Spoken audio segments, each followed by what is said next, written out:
Hello everyone. सो अगर आपको ये एक्सप्लेनेशन पसंद आ रहा हो तो प्लीज वीडियो को लाइक शेयर एंड सब्सक्राइब करना मत भूलिएगा। सो इसी के साथ अब एक्सप्लेनेशन स्टार्ट करते हैं। सो इस पार्ट की शुरुआत के साथ हमें दिखाया जाता है कि ये दोनों ही कार से अब सीधा मिस लैंड के चैरिटी डिनर में जा रहे होते हैं। यहाँ पे क्विंसी यांग को एक फाइल देती है जिसमें उसके फेक हस्बैंड की सारी इन्फॉर्मेशन लिखी होती है और उसे जल्द से जल्द इसे याद करने के लिए कहती है। यहाँ पे वो उसे उसकी सारी इन्फॉर्मेशन बताती है कि उसने इंटरनेशनल बिजनेस में मेजर किया है और अब वो बाहर ही रहता है और फाइनेंस डिपार्टमेंट में काम करता है और हमारा 2.5 साल का बच्चा है जिसकी तबीयत ठीक ना होने के कारण से उसका विदेश में इलाज चल रहा है। ये सुन के यंग सरप्राइज हो जाता है और उसे कहता है कि पर तुमने तो कहा था कि हमारी शादी को अभी सिर्फ 2 साल हुए थे, तो हमारा 2.5 साल का बच्चा कैसे हो सकता है। जिसपे क्विंसी उससे कहती है कि मुझे इस चीज से फर्क नहीं पड़ता है कि बच्चा शादी के पहले का है कि शादी के बाद का। फिर इतने में ही क्विंसी के पास मिस ली का कॉल आता है जो कि उसे चैरिटी डिनर पे जाने के लिए मना करती है और उसे समझाती है कि मिस लैंड के साथ कॉर्पोरेशन में उनकी कंपनी का मेल लॉयर डिसाइड हो चुका है और अब उसकी कोशिश करने से कुछ भी चेंज नहीं हो सकता है।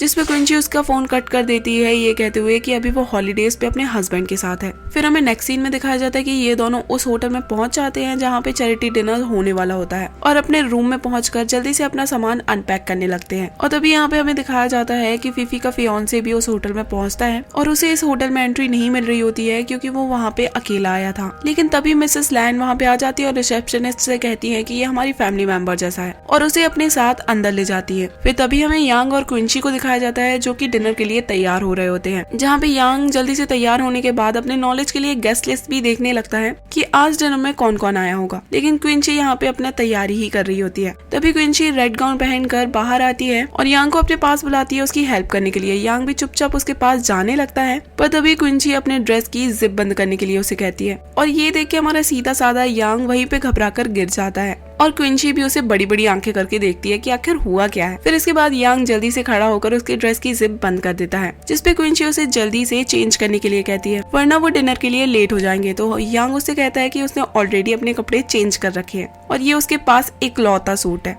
तो ये देखकर क्विंसी जल्दी से उसे वहीं होटल में एक शॉप पे लेके जाती है और वहाँ पे उसके लिए एक अच्छा सा प्रोफेशनल सूट खरीदती है जिसमें वो काफी हैंडसम लग रहा होता है। पर जैसे ही वो उसके प्राइस देखता है तो वो इसे खरीदने से मना कर देता है पर क्विंसी इसकी बात नहीं सुनती है। इसके बाद ये दोनों फाइनली डिनर में पहुंचते हैं और यांग उसे कहता है कि ये सूट बहुत ज्यादा एक्सपेंसिव है। तो क्विंसी उससे कहती है कि कोई बात नहीं, अभी पहने रहो, बाद में हम इसे रिटर्न कर देंगे। फिर यांग यहाँ पे उसका प्लान पूछता है कि आखिर वो यहाँ पे अब करने क्या वाली है। तो क्विंसी उसे बताती है कि मिस लैंड की कंपनी के साथ जो उनकी कंपनी का कॉर्पोरेशन हुआ है उसमें मिस जाओ ने मिस ली को हमारी कंपनी से एज अ लॉयर चूज किया है और यहाँ पे मैं उन्हें अपनी एबिलिटी दिखा के इम्प्रेस करना चाहती हूँ और उन्हें बताना चाहती हूँ कि उस कॉर्पोरेशन के लिए मैं भी एक अच्छी लॉयर हो सकती हूँ। और यांग से कहती है कि आखिर मिसेस लैंड मिस ली को क्यों चूज करेगी। उसकी कंपनी को मिस ली की वजह से 1.2 मिलियन का लॉस हुआ था क्योंकि मिस ली ने उनकी कंपनी के अगेंस्ट एक केस लड़ा था और वो उसे जीत भी गई थी। जिसपे यांग उसे कहता है कि सिंपल सी बात है कि वो मिस ली से हारने के बाद उसकी कैपेबिलिटी अच्छी तरीके से देख चुकी है और अगर वो मिस लैंड की जगह पे होता तो वो भी उसी पर्सन के पास जाता जिसे उसे हराया है क्योंकि मुझे पता होगा कि वो अपने क्लाइंट के लिए अपना बेस्ट काम करेगी। तो क्विंसी उससे कहती है कि पर वो मुझसे आज तक कभी नहीं मिली है और वो मेरी कैपेबिलिटी को जानती भी नहीं है। तभी यांग एक बंदे को पॉइंट आउट करते हुए कहता है कि इसमें तुम्हारी ये बंदा हेल्प कर सकता है जो कि यूलान कंपनी का प्रेसिडेंट है और मिसेस लैंड का हस्बैंड है। तो मुझे लगता है कि तुम्हें उसकी अटेंशन कैच करनी चाहिए क्योंकि वो तुम्हारी हेल्प कर सकता है, जो कि वो 2 तरीके से कर सकती है। एक तो उनसे कन्वर्सेशन करके अपनी एबिलिटी दिखाकर और दूसरा इस तरीके से उनसे जानबूझकर टकरा कर और उन्हें अपनी बातों में फंसा कर। तो यांग की ये सारी बातें सुनकर क्विंसी उससे कहती है कि तुम तो काफी इंटेलिजेंट हो। जिसपे यांग उसे कहता है कि उसने यहाँ पे आने से पहले सिर्फ गेस्ट लिस्ट पढ़ी थी इसलिए यहाँ पे वो सभी को अच्छे से जान गया। फिर आगे दिखाया जाता है कि ग्रुप में खड़े होके यांग मिस्टर लैंड से कुछ बिजनेस की बातें कर रहा होता है और क्विंसी उसे दूर से खड़ी होके देख रही होती है पर तभी उसकी नजर फीफी के फियांसे जुनहुई पे जाती है और वो काफी ज्यादा घबराने लगती है। ये बात यांग भी नोटिस करता है और वो समझ जाता है कि हो ना हो इन दोनों के बीच में कुछ ना कुछ तो रिलेशन है ही। फिर इतने में ही मिस्टर लैंड यांग की बातों से इम्प्रेस होकर उसका नाम पूछते हैं तो क्विंसी उनके बीच में इंटरप्ट करते हुए यांग के पास आती है और उन्हें बताती है कि ये उसका हस्बैंड है। ये बात सुन के जुनहुई काफी इरिटेटेड दिखाई देता है और उसके सामने क्विंसी भी काफी ज्यादा नर्वस होती है। यांग ये चीज नोटिस करता है और उसका हाथ पकड़ के उससे कहता है कि सब कुछ ठीक होगा। फिर वहाँ पे मिस्टर लैंड अपनी स्पीच देने के लिए स्टेज पे चले जाते हैं और मिसेस लैंड क्विंसी से आके मिलती है जहाँ पे वो उसे अपने कुछ गेस्ट से इंट्रोड्यूस भी कराती है जिनमें से एक जुनहुई भी होता है। तो जुनहुई मिसेस लैंड को बताता है कि वो दोनों एक दूसरे को पहले से जानते हैं क्योंकि पहले वो यूनिवर्सिटी में एक साथ पढ़ते थे। मिस लैंड के वहाँ से जाने के बाद जुनहुई यांग से ड्रिंक करने के लिए कहता है जिसमें जिसपे क्विंची उसे इग्नोर करते हुए यांग को अपने साथ लेके वहाँ से चली जाती है। फिर यहाँ पे हमें एक फ्लैशबैक दिखाया जाता है जहाँ पे क्विंची जुनहुई की गर्लफ्रेंड थी और उसके घर पे उसकी मॉम से मिलने गई थी, जहाँ पे जुनहुई की मॉम उसे अंदर ले जाके डांट रही होती है कि आखिर वो ऐसी किसी लड़की से शादी कैसे कर सकता है। यहाँ पे जुनहुई अपनी मॉम को समझाने की कोशिश कर रहा होता है कि वो क्विंची से प्यार करता है और उसी से शादी करना चाहता है, पर क्विंची की मॉम उसे चिल्ला चिल्ला कर इसके लिए मना कर रही होती है। ये सारी बातें क्विंची बाहर बैठी सुन रही होती है और उसे काफी इंसल्टेड फील होता है, तो वो चुपचाप वहाँ से भाग जाती है। और जब जुनहुई बाहर आके देखता है तो वो उसे नहीं दिखाई देती है, तो वो उसे ढूंढने के लिए भी जाता है, पर तब तक बहुत देर हो चुकी होती है। क्विंची उसे कहीं भी नहीं मिलती है। बैक टू प्रेजेंट हमें क्विंची को वॉशरूम में दिखाया जाता है, जो कि काफी अफेक्टेड होती है ये सारी चीजें सोच के। और जैसे ही वो खुद को संभाल कर वॉशरूम के बाहर निकलती है तो वो देखती है कि जुनहू उसका ऑलरेडी खड़ा होकर वेट कर रहा होता है और जबरदस्ती उसे अपने साथ मेंस वॉशरूम में ले जाता है। क्विंची उसे दूर रहने के लिए कहती है, पर वो उसकी एक भी बात नहीं सुन रहा होता है और जबरदस्ती उसके क्लोज आने लगता है, जिसपे क्विंची उसे आखिरी बार वार्न करते हुए कहती है कि अगर तुम दूर नहीं गए तो मैं चिल्लाने लगूंगी। और वहीं दूसरी ओर हमें यांग को दिखाया जाता है जो कि क्विंची को ढूंढ रहा होता है और वहीं यहाँ जुनहुई क्विंची को फोर्स कर रहा होता है कि आखिर उसने झूठ क्यों बोला, क्योंकि उसे जरा सा भी यकीन नहीं हो रहा था कि क्विंची ने ऑलरेडी शादी कर ली है। जिसपे क्विंची उसे धक्का देके दूर करती है और उसे दूर रहने के लिए कहती है, जिसपे जुनहुई उसे वार्न करता है कि अगर वो उसे कुछ नहीं बताएगी तो वो उसे इस चैरिटी डिनर से निकलवा देगा। वो यहाँ पे उससे आखिरी बार उसका मकसद पूछता है इस डिनर में आने के लिए, जिसपे क्विंची अपनी चुप्पी तोड़ते हुए कहती है कि आखिर तुम्हें इससे क्या मतलब और तुम यहाँ पे क्या कर रहे हो और आखिर यूलान कंपनी से तुम्हारा क्या रिलेशन है, क्या तुम भी यहाँ पे उनकी डील के लिए आए हो। जिसपे जुनहुई कहता है कि वो डील तो तुम ही रख लो, मुझे उससे कोई लेना देना भी नहीं है, पर एक बार खुद को आईने में देख तो लो, क्या सच में तुम यहाँ पे डील के लिए आई हो, क्योंकि जिस तरीके से तुम अभी दिख रही हो मुझे नहीं लगता कि तुम यहाँ पे एक लीगल सर्विस के लिए आई हो। और क्विंची के इस गेटअप को देख के वो उससे कहता है कि आखिर तुम्हें हुआ क्या है, क्योंकि तुम कॉलेज के टाइम ऐसी नहीं थी, तुम तो बहुत ज्यादा एम्बिशियस थी अपने करियर को लेके और मैंने सोचा था कि जब मैं तुमसे कभी मिलूंगा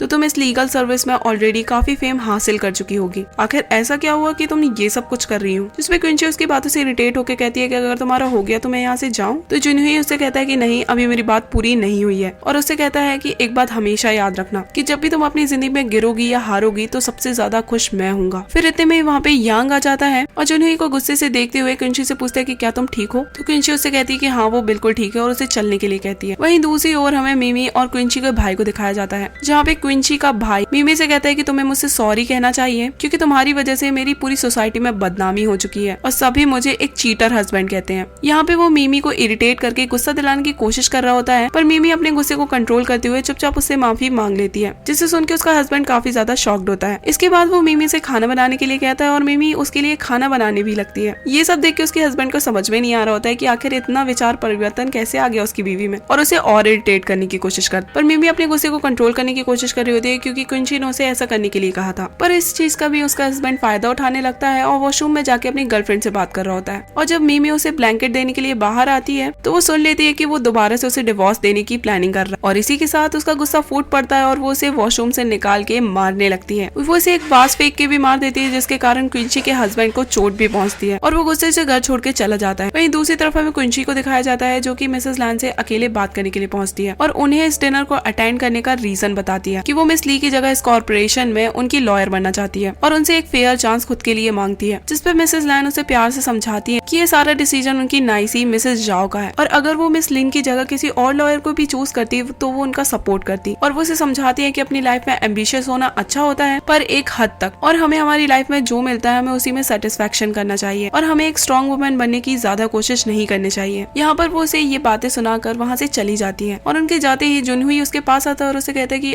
तुम तो इसमें भी फेल हो गई। जिसपे क्विंची उससे कहती है कि तुम्हें सीक्रेटली सबकी बातें सुनना अच्छा लगता है ना, तो जुनहुई उसे कहता है कि ये सारी बातें मैंने तुम्ही से तो सीखी हैं और वक्त के साथ इंसान चेंज हो जाता है। पर इतने में ही यांग क्विंची को सपोर्ट करने के लिए वहाँ पे उसके लिए डिनर लेके आ जाता है और जुनहुई से उसे डिस्टर्ब ना करने के लिए कहता है, क्योंकि अभी ये उसके डिनर का टाइम है। ये सुनते ही क्विंची उसका हाथ पकड़ के कहती है कि मैं अभी बहुत भूखी हूँ। अब इन लवी डवी कपल को देख के जुनहुई काफी जेलस फील करता है और यहाँ पे क्विंची को टॉन्ट करते हुए कहता है कि लगता है तुम्हारे लवली हस्बैंड को ये भी नहीं पता चला 2 साल में कि तुम्हारी फेवरेट डिश कौन सी है। जिसपे क्विंची अपनी प्लेट में बीफ देखती है और उसे कहती है कि कोई बात नहीं, वक्त के साथ इंसान चेंज हो जाता है और अब मुझे ये पसंद है और जानबूझ के उस डिश को टेस्ट करके यांग के साथ वहाँ से चली जाती है। अब क्विंची का ये बिहेवियर जुनहुई को बिल्कुल भी पसंद नहीं आ रहा होता है और इसी के साथ ये एपिसोड यहीं एंड होता है। तो see you guys in the next part.